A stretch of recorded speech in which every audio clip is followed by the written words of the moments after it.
Ya pasaron varias semanas desde las elecciones en México y hay muchísimos interrogantes sobre el candidato ganador Enrique Peña Nieto. ¿Hubo una compra masiva de votos por parte de su partido, el PRI? ¿Podrá hacer las reformas ambiciosas que se proponen, sobre todo en el campo de la economía, cuando buena parte de su propio partido está en contra de ellas? ¿Qué cambiará en la política exterior de México bajo su presidencia?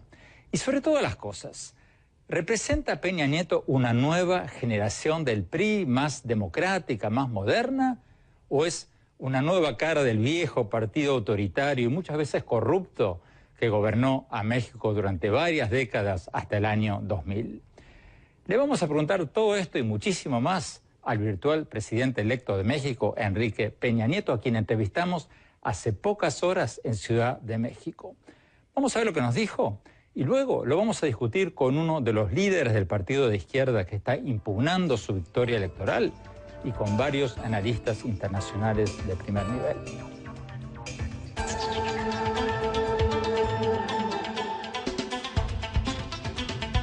Para comentar la entrevista que le hicimos al virtual presidente electo de México, Enrique Peña Nieto, vamos a tener desde México al licenciado Manuel Camacho Solís, uno de los líderes del movimiento de izquierda que encabeza Andrés Manuel López Obrador, que está pidiendo anular la elección presidencial. El licenciado Camacho Solís fue regente de la Ciudad de México, secretario de Relaciones Exteriores, o sea, canciller, uno de los pesos pesados de la política mexicana. Desde Washington nos va a acompañar la doctora Diana Negroponte, especialista en política mexicana y latinoamericana, analista de la Brookings Institution, uno de los centros de estudios más reconocidos de Washington. Y aquí en nuestros estudios, JJ Rendón, estratega político, asesor del PRI en México, asesoró a más de 23 o 27, ¿cuántas van? Como 27 campañas presidenciales en los últimos 25 años, la mayoría de ellas en América Latina. Bueno, vamos directamente a la entrevista que le hicimos hace pocas horas a Enrique Peña Nieto. Veamos lo que nos dijo cuando le preguntamos sobre todo este debate sobre la presunta compra masiva de votos en las elecciones del 1 de julio. Veamos.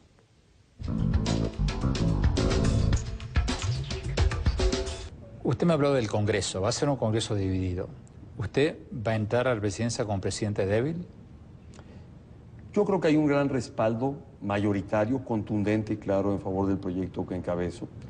Ahora, como presidente de México y en el ejercicio de una presidencia democrática, estaré para acreditar que desde esta presidencia democrática es posible convocar a las distintas expresiones políticas a la construcción de acuerdos a partir de las coincidencias.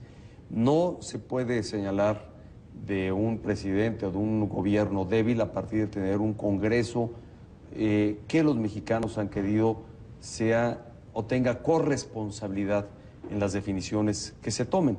Ningún partido tiene mayoría absoluta. Somos como partido el que tendrá la mayor presencia y la mayor fuerza política dentro del Congreso y estará en el liderazgo del que habré de ocuparme de tener que podamos construir los acuerdos que estoy seguro sí es posible tener.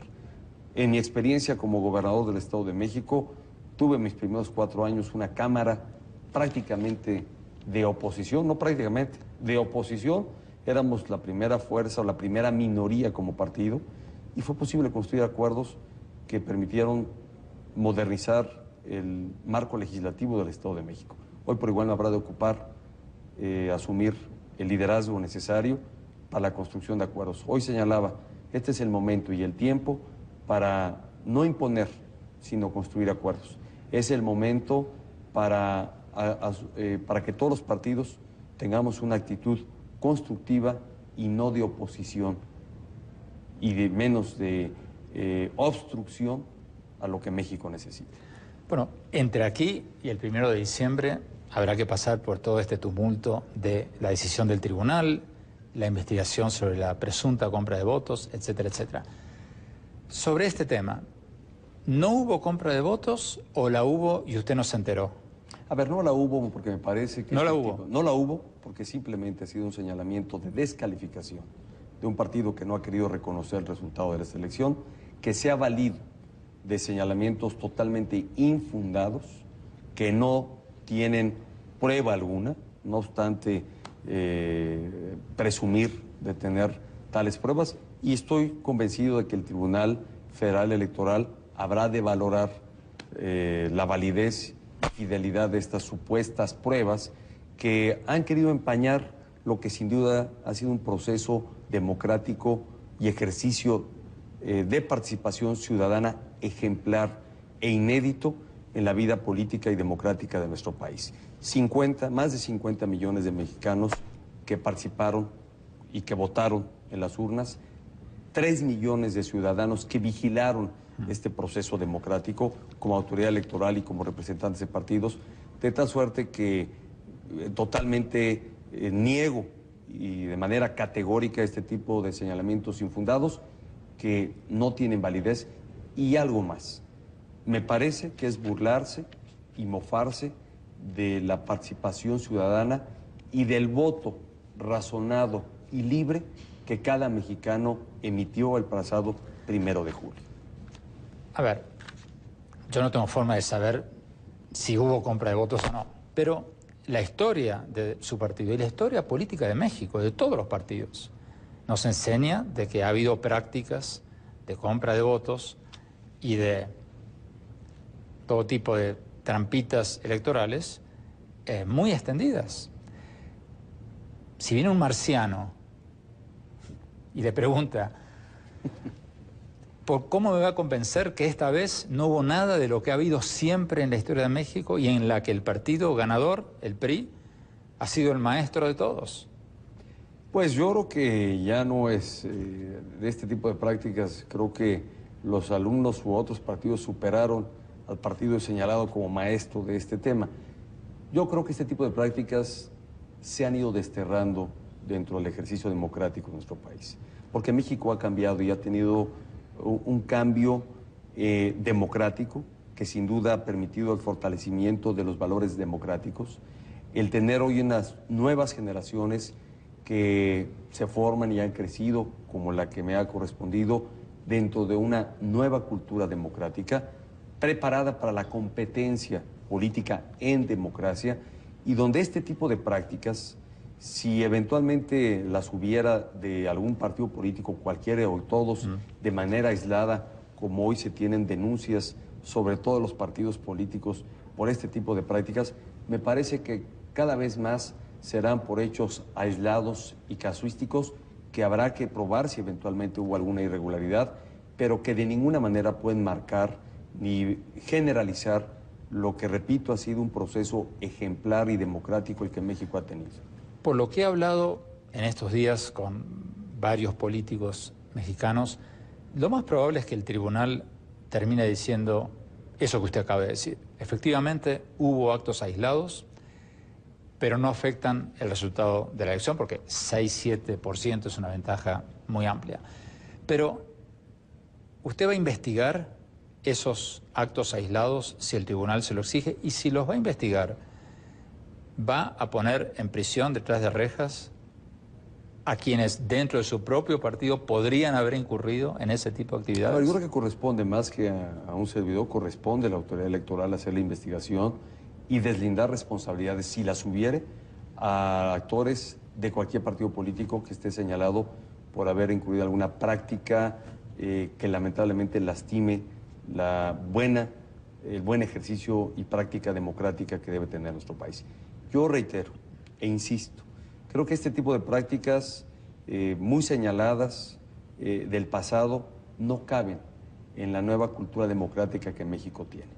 Pero usted, como excelente político y excelente orador, me ha dado una contestación sumamente articulada, pero no me ha contestado si usted pondría detrás de rejas a la gente que incurrió en estos delitos electorales. No tenga duda que voy a aplicar la ley sobre quien tenga responsabilidad de haber incumplido en la ley. Corresponderá a la autoridad electoral determinar si hubo tales prácticas, si hubo responsables, consignarlos a través de la instancia de procuración de justicia, de la PGR o la FEPADE, hacer la consignación correspondiente, y sea este gobierno o en el tiempo ya de mi gobierno, que estaré para aplicar la ley y sancionar a quien eventualmente de haberlo, haya incurrido en una práctica ilegal dentro de la democracia.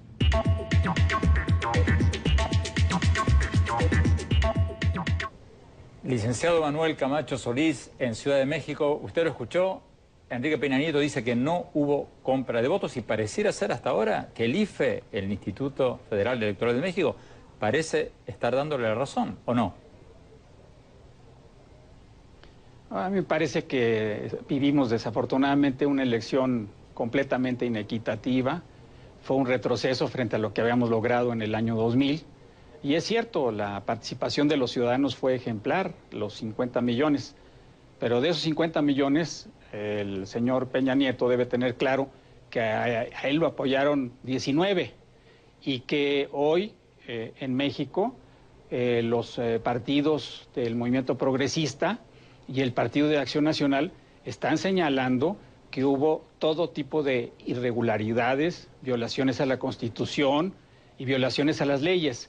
Me llama mucho la atención que él siga pensando que él representa a los 50 millones, porque entonces hay una contradicción en su discurso. O realmente va a ser un dirigente democrático que reconoce la pluralidad y que por lo tanto tendrá que tomar en cuenta a todos los que no piensan igual que él, empezando por un 40 o 50% de la población que piensa que en efecto se compraron los votos, o de nuevo se aprovechará de la presidencia para imponerse y traer de nuevo a la vida política del país esas viejas prácticas de corporativismo, clientelismo y corrupción que dañaron tanto a su partido y que han colocado a México en una situación muy difícil. El punto no es quién tiene razón o no, el tribunal lo va a decidir.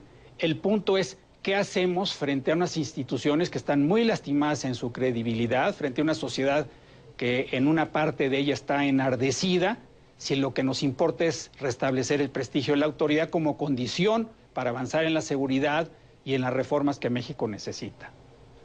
JJ Rendón, en 30 segundos, porque nos piden un corte. ¿Hubo esta compra masiva de votos? Sí, ¿Se está atentando con las instituciones? Todas las pruebas que hay hasta la fecha, ninguna refleja que ni en el caso Monex ni en el caso Soriana... Que son las dos tarjetas de crédito. Sí, fueron usadas por el partido para pagarle a operadores electorales convencionales que siempre se han usado en todas las campañas. O sea, en vez de pagarle... usted está diciendo que sí, que hubo eso. A los pero operadores hay del PRI. 1000 formas de pagarle. No, pero cuidado, es que una cosa es operar compra de voto y otra cosa es operar con gente que está trabajando en la campaña en los 32 estados, que es un gentío. Y tú puedes utilizar cualquier mecanismo para pagarle, cheque, transferencia, Monex, no sé qué. Eso no implica que haya una asociación directa entre la entrega de esos fondos o el uso de ese mecanismo y que haya compra de voto, y eso lo va a determinar el tribunal. Ya pasaron varias semanas desde las elecciones en México y hay muchísimos interrogantes sobre el candidato ganador Enrique Peña Nieto. ¿Hubo una compra masiva de votos por parte de su partido, el PRI? ¿Podrá hacer las reformas ambiciosas que se proponen, sobre todo en el campo de nueva cara del viejo partido autoritario y muchas veces corrupto que gobernó a México durante varias décadas hasta el año 2000? Le vamos a preguntar todo esto y muchísimo más al virtual presidente electo de México, Enrique Peña Nieto, a quien entrevistamos hace pocas horas en Ciudad de México. ¿De la economía, cuando buena parte de su propio partido está en contra de ellas? ¿Qué cambiará en la política exterior de México bajo su presidencia? Y sobre todas las cosas, ¿representa Peña Nieto una nueva generación del PRI más democrática, más moderna? ¿O es una nueva? Para comentar la entrevista que le hicimos al virtual presidente electo de México, Enrique Peña Nieto, vamos a tener desde México al licenciado Manuel Camacho Solís, uno de los líderes del movimiento de izquierda que encabeza Andrés Manuel López Obrador, que está pidiendo anular la elección presidencial. El licenciado, vamos a ver lo que nos dijo y luego lo vamos a discutir con uno de los líderes del partido de izquierda que está impugnando su victoria electoral y con varios analistas internacionales de primer nivel.